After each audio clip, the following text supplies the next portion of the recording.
Hi friends, welcome to our channel. இன்னைக்கு TNPSC ரிலேட்டடாக நம்ம என்ன பார்க்க போகிறோம்னா, தமிழ்நாடுல ரிசர்வேஷன் பர்சன்டேஜ் வந்து 69% இருக்கு இல்லையா? அதை பற்றி தான் பார்க்க போகிறோம்.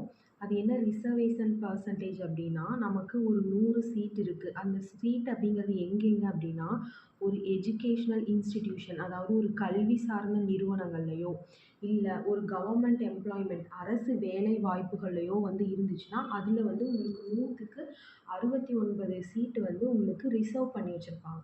எதுக்கு ரிசர்வ் பண்ணி வச்சுருக்காங்க அப்படின்னா, ஸோ அந்த காலத்தில் நம்ம நீதி கட்சி அதெல்லாம் படிச்சிருப்போம் இல்லையா? ஸோ அவங்க வந்து பிராமணர்களினுடைய ஆதிக்கத்தில் இருந்த சில சமூகத்தினரை வந்து நம்ம வந்து உயர்த்தணுங்கிறதுக்காக கொண்டு வந்தது தான் இந்த ரிசர்வேஷன். அதாவது இந்த ரிசர்வ்டில் இருக்கக்கூடிய எந்த ஒரு சீட்டையுமே வந்து எல்லாருமே எடுக்க முடியாது. அந்தந்த குறிப்பிட்ட சமூகத்தை சார்ந்தவங்க மட்டும் தான் எடுக்க முடியும். ஃபார் எக்ஸாம்பிள், இப்போ பிராமணர்களுக்கு கீழே நம்மள வந்து திராவிட கட்சிகள்லாம் வந்து இந்த நீதி கட்சியெல்லாம் பிரித்து வச்சுச்சு இல்லையா? அதாவது பிசி, எம்பிசி, எஸ்சி, எஸ்டி எல்லாருமே வந்து நம்ம பிராமணர்களுக்கு கீழே தான். ஸோ அப்போ அந்தந்த மக்கள் இருக்கக்கூடிய மக்கள் தொகையினுடைய அடிப்படையில் நமக்கு கூடவோ குறைவோ பர்சன்டேஜ் வந்து நமக்கு இருக்கும். அப்போ வந்து ஒரு சமூகத்துக்கு இவ்வளோ பர்சன்டேஜ் தான் இருக்குன்னா, அந்த பர்சன்டேஜில் அந்த சமூகத்தை சார்ந்தவங்க மட்டும்தான் வந்து வேலைக்கோ இல்லை கல்விக்கோ சீட்டை எடுத்துக்க முடியும். இந்த ஓசியில் இருக்கிறவங்க எடுத்துக்க முடியாது. அதே மாதிரி வேறு சமூகத்தை சேர்ந்தவங்களும் இந்த சமூகத்தில் எடுக்க முடியாது. ஸோ நம்ம இதுக்குள்ளே பார்க்கும்போது உங்களுக்கு தெரியும். ஸோ தமிழ்நாடு ரிசர்வேஷன் பர்சன்டேஜ் அப்படிங்கிறது உங்களுக்கு 69% இருக்குது. இது எங்கே அப்படின்னா எஜுகேஷன் இன்ஸ்டிடியூஷன்லையும் கவர்மெண்ட் செக்டாருடைய எம்ப்ளாய்மெண்ட் வேலை வாய்ப்புகள்லையும் இருக்குது. இந்த பர்சன்டேஜ் தான் வந்து பார்த்திங்கன்னா நம்ம இந்தியாவிலே ஹையஸ்ட் பர்சன்டேஜ். எல்லா மாநிலங்களையும் வேறுபடும்.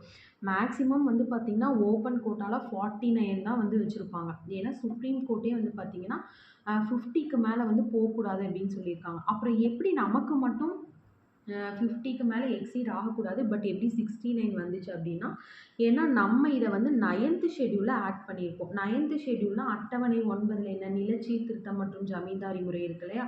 ஸோ அதில் ஆட் பண்ண எந்த ஒரு சட்டமுமே உங்களுக்கு நீதி புனராய்வுக்கு உட்படாது. திரும்ப உங்களுக்கு வந்து அதை கோர்ட்டில் கேஸ் போட்டு அதை திரும்ப வந்து உங்களுக்கு எடுத்து நடத்த முடியாது. அதனால் இது 9th ஷெட்யூலில் நம்ம ஆட் பண்ணியிருக்கிறதுனால இந்த 69% எதுவுமே பண்ண முடியல. மீதி எல்லா ஸ்டேட்லேயுமே கம்மியாக தான் இருக்குது. நம்ம தமிழ்நாட்டில் மட்டும்தான் 69%. மீதி 31% தான் வந்து பார்த்திங்கன்னா உங்களுக்கு ஓப்பன் கோட்டா, அதாவது ஓசின்னு சொல்லுவாங்க இல்லையா? அந்த ஓப்பன் கோட்டாவில் இதில் வந்து யார் வேணால் எடுக்கலாம். நம்மளும் எடுக்கலாம், இல்லை வந்து ஜென்ரல் கேட்டகரியும் எடுக்கலாம். இந்த ரிசர்வேஷன் இல்லாத கேட்டகரி சில பேர் இருப்பாங்க இல்லையா? அவங்களும் எடுக்கலாம். அந்த ரிசர்வேஷனில் இருக்கிறவங்களும் எடுக்கலாம். ஸோ அந்த மாதிரி இருக்கிறது தான் 31%. ஓகே. அப்போது இந்த 69% எப்படி பிரேக் பண்ணுறோம் அப்படின்னா, பிசிக்கு, எம்பிசிக்கு, எஸ்சிக்கு, எஸ்டிக்கு அப்படிங்கிறது தான்.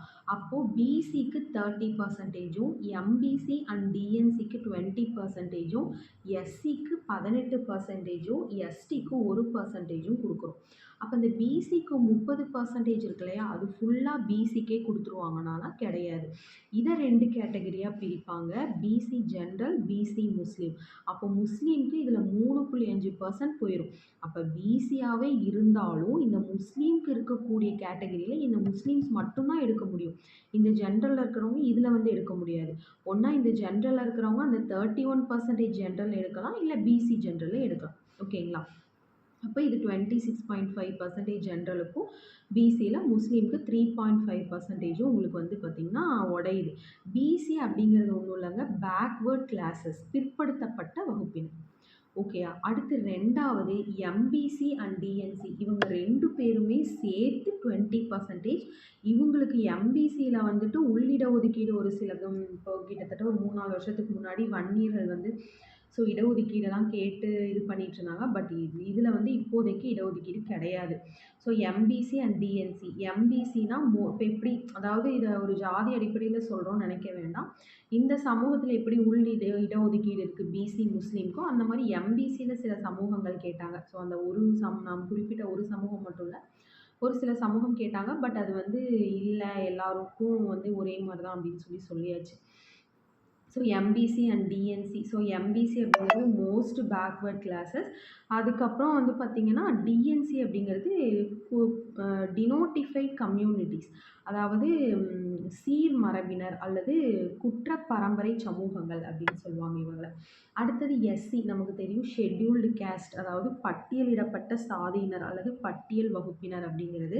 ஸோ எஸ்சியில் வந்துட்டு 18%, அதில் 2 ஜென்ரல் அருந்ததியர் அப்படின்னு சொல்லிட்டு 2 இருக்குது. ஸோ இப்போ பிசிலையும் இருக்குது, எஸ்சிலையும் இந்த மாதிரி உள்ளிடஒதுக்கீடு இருக்குது. பட் எம்பிசி அண்ட் டிஎன்சிலையும் எஸ்டிலையும் கிடையாது.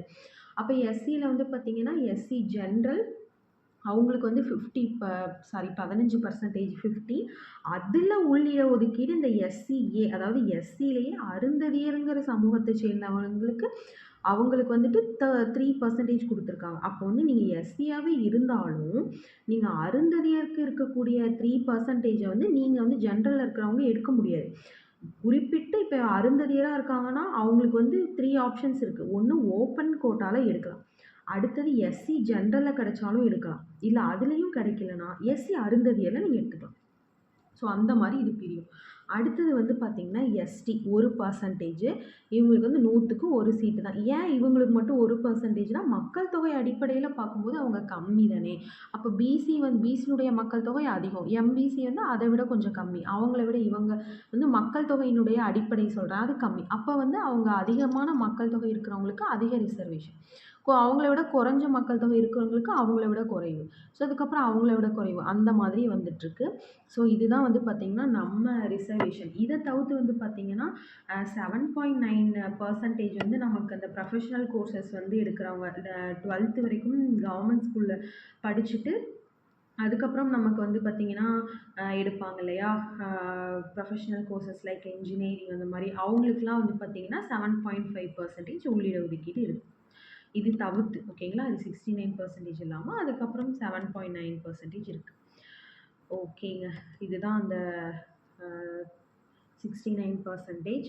ஸோ இன்னும் இம்பார்ட்டன்ட் இன்ஃபர்மேஷன்ஸ்லாம் நம்ம டிஎன்பிஎஸ்சி ரிலேட்டடாக கண்டிப்பாக பார்ப்போம். இதெல்லாம் ஜென்ரல் நாலேஜ் நீங்கள் நல்லா தெரிஞ்சுக்கணும்.